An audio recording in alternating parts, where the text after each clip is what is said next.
All right, let's go for the fourth one. And today I'm going to pick arbitrarily salon.com. I put in the URL here. And let's go to science and health. Con ed power during heat wave, cut power, fight over telescope Hawaii volcano, reinterpreting radioactivity, bats are key to better sleep, mapping the moon for Apollo, spray snow on Antarctica. Okay, I don't know what scientists spray snow on Antarctica is, but it makes me think of a lot of the technical solutions that people come up with. It reminds me of ideas to spray like metal stuff in the atmosphere that would reflect the sunlight away from the Earth. And spraying snow in the Antarctica, maybe that's to make parts that are not covered in snow anymore. Maybe it's to cover them up with snow to make them reflect more. So these are these technical solutions that I don't know where people are coming from with these things, because I don't think I think history has taught us that when you mess with these things, you got to look at the unintended side effects. Whether you want them or not, they're going to happen.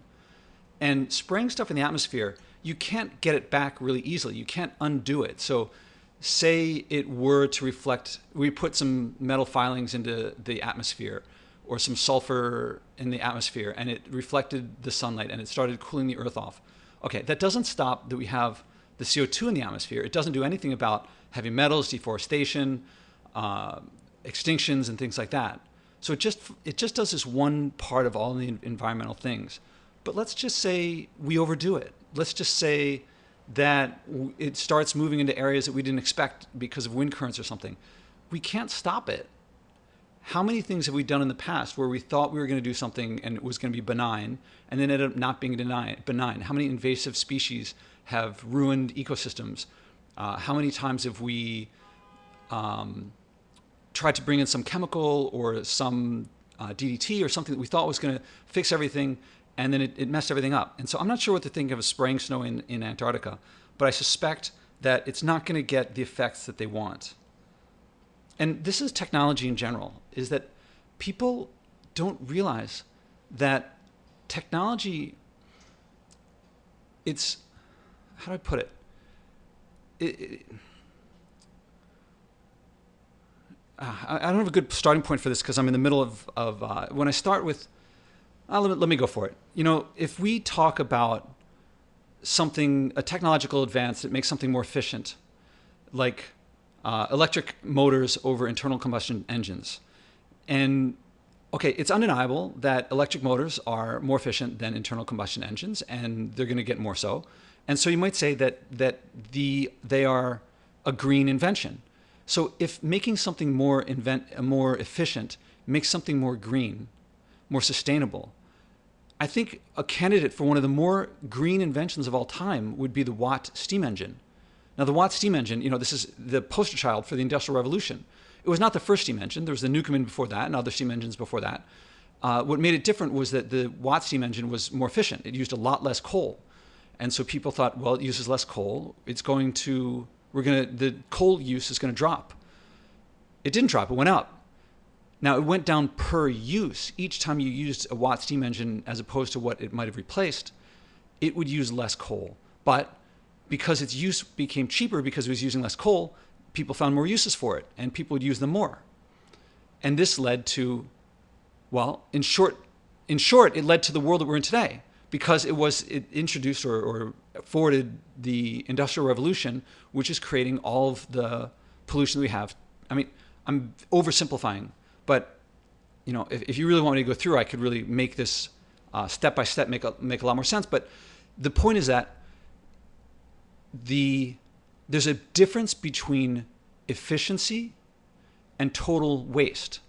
So something can be very efficient and lead to increased total waste. And what matters to us in our world today is the amount of total waste, the amount of plastic in the ocean, the heavy metals, the plastic that's now in our bloodstreams. And technology, so when people come up with something that's more efficient today, LEDs or nuclear energy or something like that, it's not, people think, oh, now that we're trying to be, now that we see what the problems are, we're going to be more efficient and we're going to do it differently than before. Nobody before was trying to make things less efficient. Nobody before was trying to pollute the planet. They might not have thought about it too much, but what we are doing today is exactly the same as it's not different than before. We're doing exactly the same. If we want to change the effects, we've got to change this push to, well, efficiency. Yes, efficiency. I've said in other, on my podcast, that efficiency, what did I say?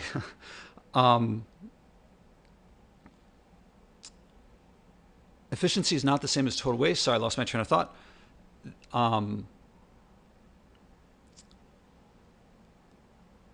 Well, let me just jump in. That if we think that creating new technologies, we're not making things, by making things more efficient, we can increase the total waste. And that's basically what we're doing. And so all these things, the things we've made more efficient are generally increasing the total waste. That's it.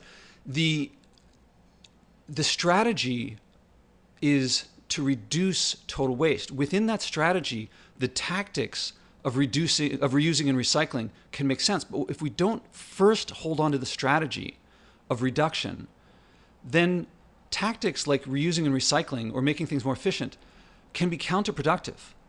They can keep us from realizing our strategy. That is, reduction is strategic. Anything other than reduction, if we're simply reusing and recycling, say plastic, all we're doing is moving it around. But if that supply doesn't decrease, then we still have more and more plastic all the time. Only reduction reduces the total waste.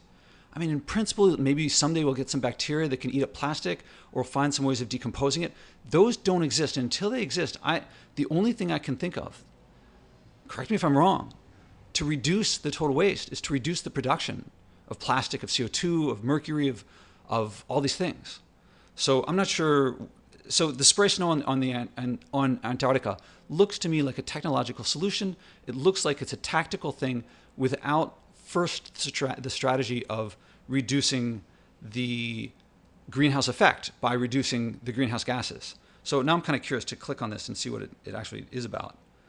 Let's spray tons of snow on Antarctica. Human-made snow isn't just good for mediocre skiing conditions. It could save coastal cities around the world.